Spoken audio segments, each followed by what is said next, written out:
Mes chers amis, nous allons maintenant découvrir un enseignement proposé par le Hari Akadosh sur la signification profonde, mystique de la sonnerie du shofar. Je vous rappelle qu'il y a une mitzvah à Rosh Hashanah, c'est d'écouter ou de faire retentir le shofar. Il y a dans ce que nous appelons les kavanot, donc les intentions à avoir au moment où l'on va faire maintenant retentir le shofar, les kavanot que l'on retrouve dans cet ouvrage qu'on appelle le Shar à Kavanot, et là plus particulièrement dans le Darouche Zain. Tout d'abord, la première question est de savoir quelle est l'importance du shofar et quelle en est sa signification. Le mot shofar s'écrit de la façon suivante. Il y a le shin, il y a le vav, il y a le p et il y a le resh. Maintenant, nous savons que dans le mot shofar, il y a cet enseignement proposé par le Hari Akadosh, où l'on va voir apparaître justement cette notion de din, cette notion de rigueur. Je rappelle que Rosh Hashanah, c'est le Yom Adin, c'est le jour du jugement, mais c'est également le jour de la rigueur. Le shofar, donc, symbolise cette notion de rigueur à travers un des noms de Dieu que l'on appelle le Elohim. Il faut savoir qu'il y a le nom de Elohim écrit en plein.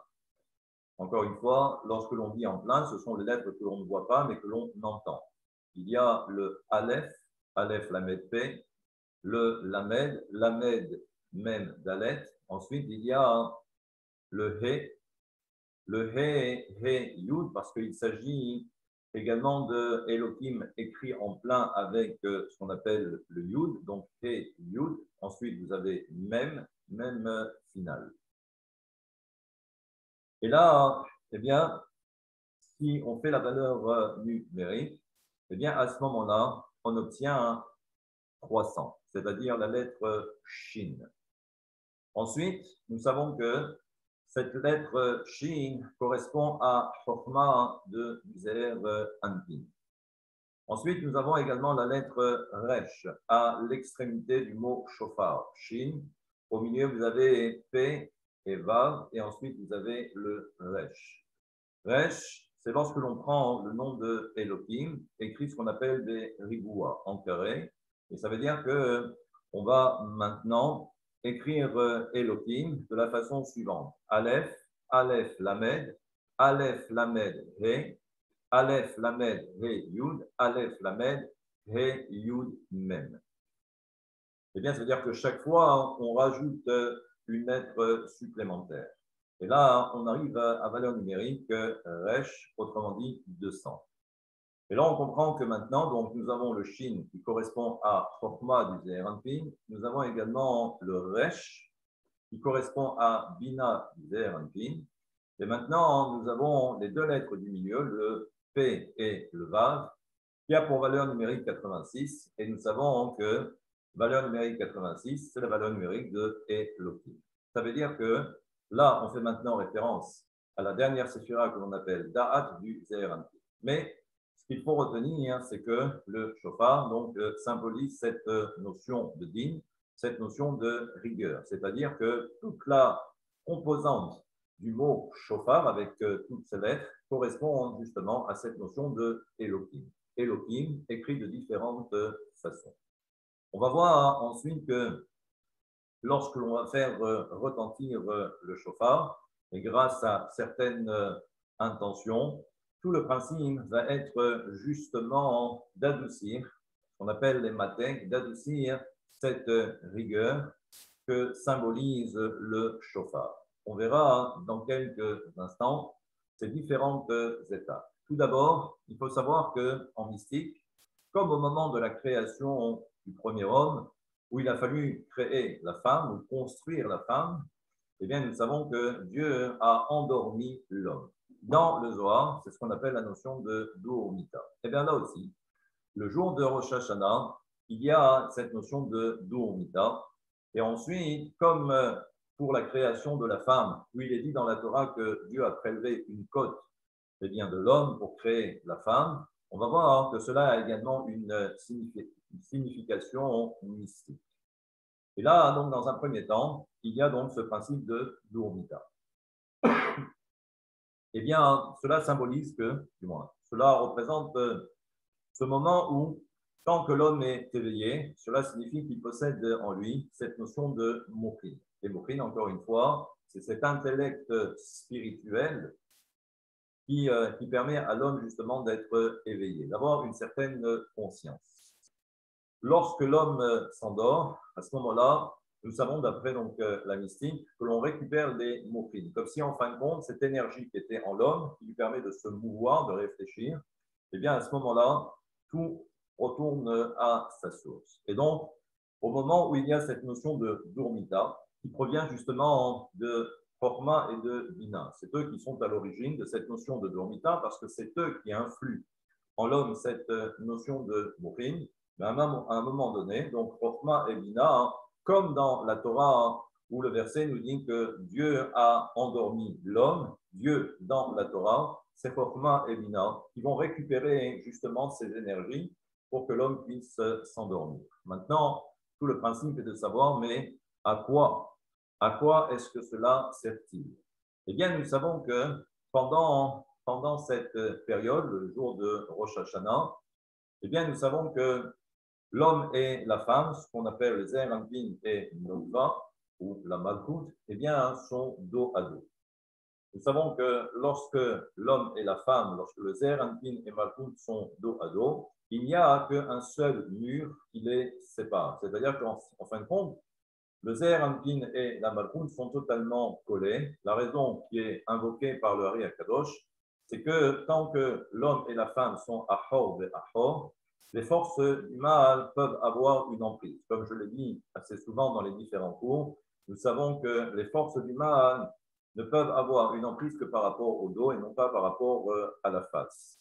Eh bien, comme pour l'instant, eh bien, nous savons qu'ils sont Ahor et Ahor, donc il y a une intensité moindre. Et chaque fois qu'il y a une intensité moindre, c'est là où les forces du mal peuvent avoir une emprise. Dès l'instant où l'intensité de lumière est bien grandie, les forces du mal sont aveuglées et donc elles ne peuvent plus intervenir. Mais pour éviter donc, quand l'homme et la femme, le Zeir Anpin et Malkout sont dos à dos, eh bien, c'est pourquoi donc, pour éviter qu'il y ait cette emprise, donc ils sont dos à dos. Mais tout le but à Rosh Hashanah et pour arriver jusqu'à Yom Kippour, il y a ce qu'on appelle le principe de la Nessira. Le principe de la Nessira signifie que l'on va maintenant décoller l'homme et la femme parce que tout le but, c'est de faire en sorte que l'homme et la femme, le Zeir Anpin et la Malkout, puissent se retrouver ensuite face à face. Mais pour arriver justement à cette étape, qui est l'étape définitive, eh bien, on va voir qu'il y a d'autres étapes en amont qui seront nécessaires.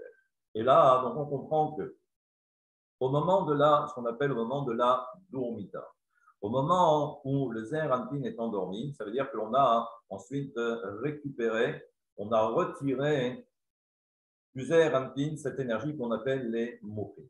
Maintenant, nous savons, et ça c'est c'est extraordinaire, inhabituel, c'est qu'à ce moment-là, nous savons qu'il existe ce qu'on appelle les mokhines, Chokma, Bina et Da'at, à ne pas confondre avec les séphirotes qu'on appelle Chokma, Bina et Da'at. L'énergie, ces trois énergies s'appellent également Chokma, Bina et Da'at parce qu'elles proviennent de Chokma et de Bina.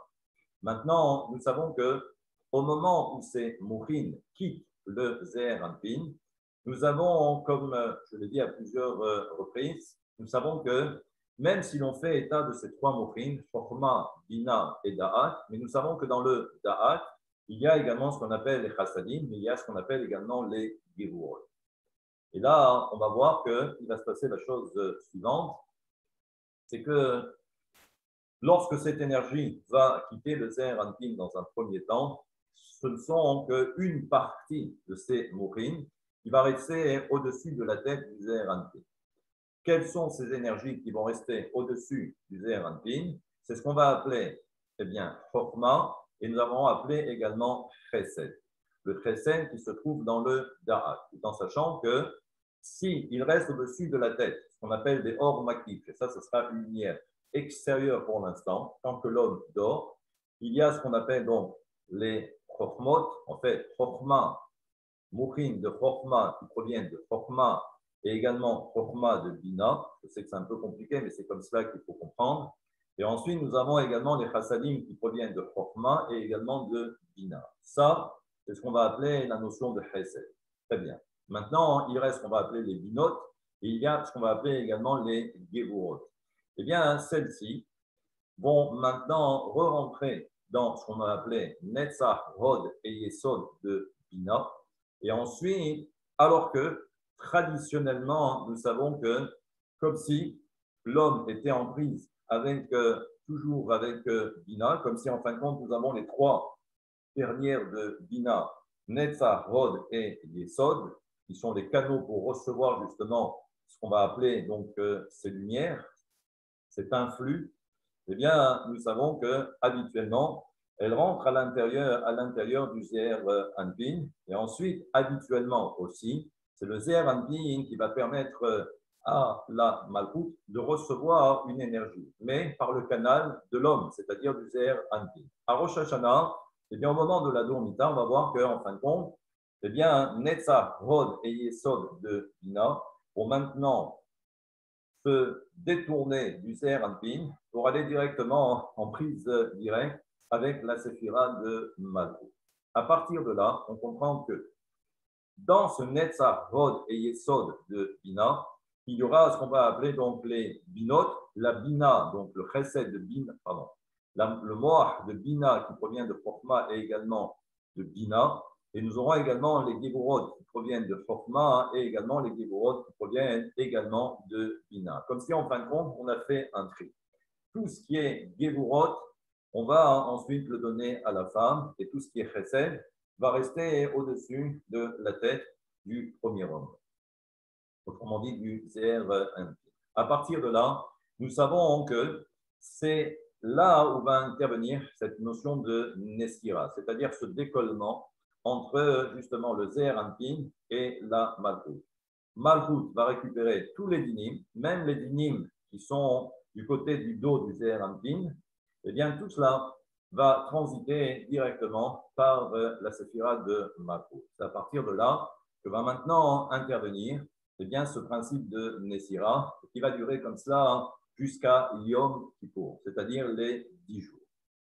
Pour l'instant, on n'y est pas encore, mais il faut comprendre que là, c'est tout un travail. Pour l'instant, l'homme est totalement endormi et c'est comme cela que, comme le dit la Torah, on va maintenant récupérer la côte, comme si on va récupérer le côté, j'allais dire, extérieur, le dos de Adam Arishon, pour récupérer toutes ces énergies, même qui sont négatives, pour permettre à l'homme, à la femme de tout récupérer. Et c'est comme cela que la femme va pouvoir maintenant se construire. Ça, c'est la première étape, donc la notion de Dourmita. Ensuite, nous verrons que le shofar symbolise donc cette notion de dinim, comme nous l'avons vu, ce ne sont que des Elohim. Maintenant, nous savons que le shofar en lui-même, c'est une corne qui est totalement vide. Elle est vide à l'intérieur, elle a été, je vais dire, évidée. Et donc, à partir de là, on comprend que c'est à l'intérieur que lorsque l'autokea, lorsque celui qui va sonner maintenant le chauffard, eh bien, il va y avoir un souffle qui va passer à l'intérieur. La question est de savoir maintenant quelle est la provenance de ce souffle et également, comme on pourra le remarquer, lorsque l'on sonne le chauffard, il suffit de regarder le visage de celui qui va sonner et la personne va devenir tout à fait rouge. Maintenant, là aussi, ça a une signification parce qu'on va voir que dans ce souffle que l'on va mettre à l'intérieur, la question est quelle est la provenance de ce souffle, quelle est la signification également, et le visage de celui qui va être toqué. À partir de là, vous allez vite comprendre qu'il se passe quelque chose d'assez extraordinaire, et ça, c'est ce que nous allons découvrir au fur et à mesure. À bientôt.